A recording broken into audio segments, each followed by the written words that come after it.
Hey everyone. So, I just saw Inside Out 2 earlier today, and I gotta say, the hype is indeed real. I mean, I expected to do well based on the acclaim and success of the original movie in 2015, 9 full years ago.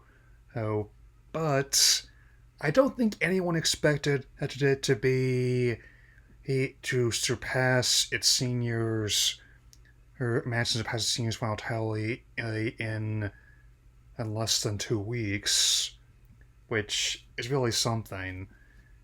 And well, but as I say, it's already broken. And as for that statement that's caused a lot of online discourse, I reaffirm that it was as later clarified by Pete Doctor because yeah, even though it's fairly likely we're still going to be getting another Toy Story and another Incredibles movie, or heck, even another Cars sequel in the near future, or, of course they're not going to stop making in, personal films altogether, especially since, more often than not, as I'm about to explain, the line between them is much closer than you might think, so let's begin. The film takes place 2 years after the events of the first one, with Riley Andrews, voiced by Kensington Tolman, and now being 13 years old, and as she prepares to spend a weekend and a long weekend at hockey camp, she also has a quartet of new emotions joining her for the ride. I'd On top of joy, sadness, and anger being back with their respective roles, and disgust not being voiced by singer actress Liza Lapira, and fear not being voiced by Tony Hale, as in 4 came in Toy Story 4. These new emotions include anxiety, voiced by Maya Hawke, Ethan's daughter, and voiced by Ida Beery, ennui, voiced by Adele Exarchopoulos, apologies for pronunciation there, and embarrassment, or depending on how you read it, shame, voiced by Paul Walter Hauser. I would say that even just coming off of this, it's an ideal follow up to one of their best films they put out, and it compels to its own right. And also, in terms of being a coming of age story, I think it can stand up here with Life's Days Confused While His Person Turning Red, and not just in terms of spectacle, but in terms of, again, the existentialism. So let's continue. Though my experience was not exactly like Riley's, I can definitely say from experience that it captured a lot of the feelings of being in that age, and is indeed a very much an emotional roller coaster that's rated as an e-ticket. So as an excitement, I mean, it's less like the teacups, more like the Galaxy's Edge. There's a reason why I just changed the angle that I just show my Sith poster, where you don't know whether you want to watch a a cheery animated family comedy or a cerebral and often and dark sci-fi fantasy epic, or in some cases both. And a lot of the jokes they come up with are quite creative, and I definitely you see more of Lance Slashblade, the video game avatar, than do in the advertising. Seeing with him being voiced by YouTube commentator Yon Ye, and I definitely won't get into too much detail, but it captures the feelings of how using certain characters in Smash Bros. Multiverses as well. I mean, okay. And with that in mind, I definitely you can say on top of all scenarios being built up comedically, there's others, including one climactic scene in during hockey tryouts that definitely goes hard. I won't be going through all the details here, which will give you an idea just how much it threw me for a loop. I mean, very much on par with like the Dana Montes from like Toy Story 3, or again like Turning Red, like I mentioned. I mean, in terms of like the emotional wavelengths it runs, I mean, you'll definitely know when you see it, and that actually is a key reason why I very much would like to see the movie again, and if I get this opportunity.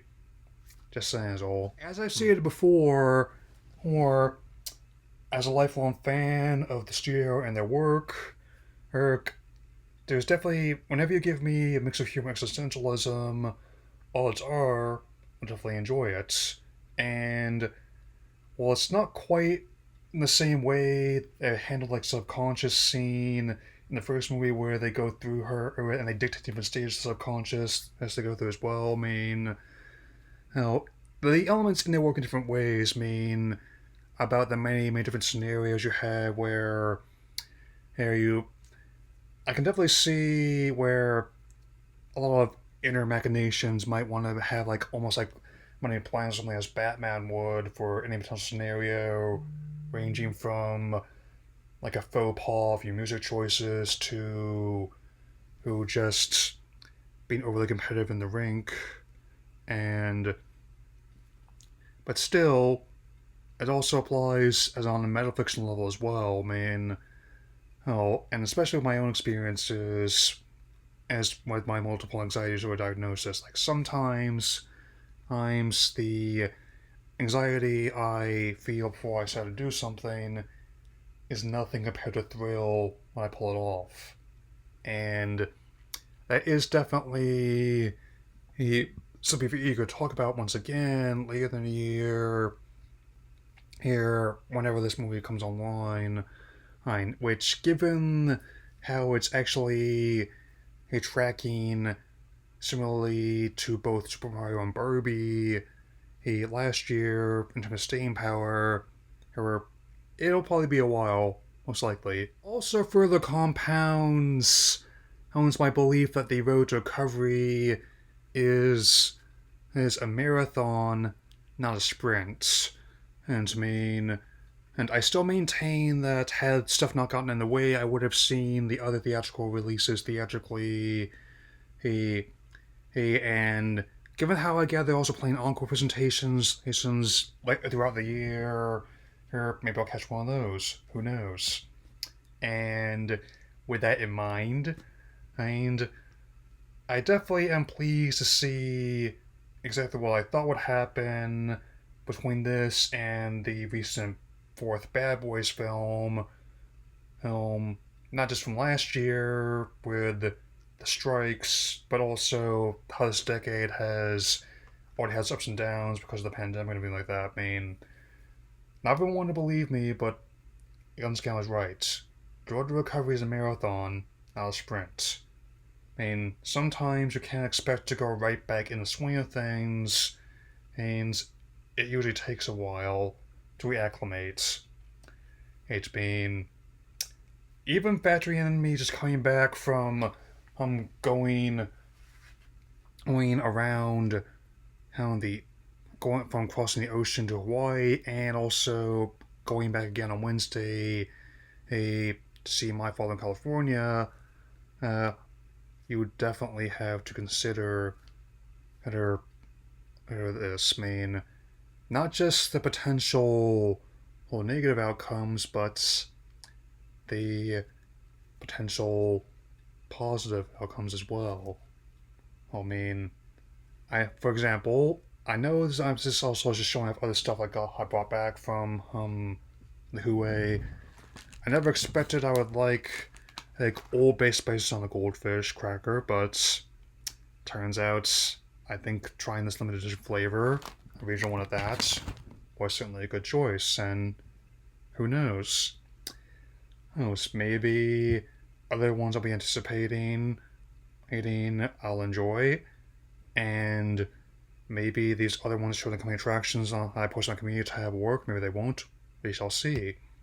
Hey, you can't. It's like I won't go into too much detail, but one underlying measures that you can't predict everything, but it's going to be prepared here for anything. I'll say that much. As I wrap this up with coming off I'm watching about this and the first movie as well as June Part 2 this weekend. If any movie had to surpass that one as biggest hit of the year so far, I'm glad it was this one. So, with that in mind, I give this a very strong 4 out of 4, like 5 out of 5. It is very much an all around emotional masterclass of a film. And I definitely intend to both watch it and talk about it again, and whenever, as soon as the opportunity arises. Anyway, that'll be all for now. I'll see y'all again very soon. So, take care, everyone.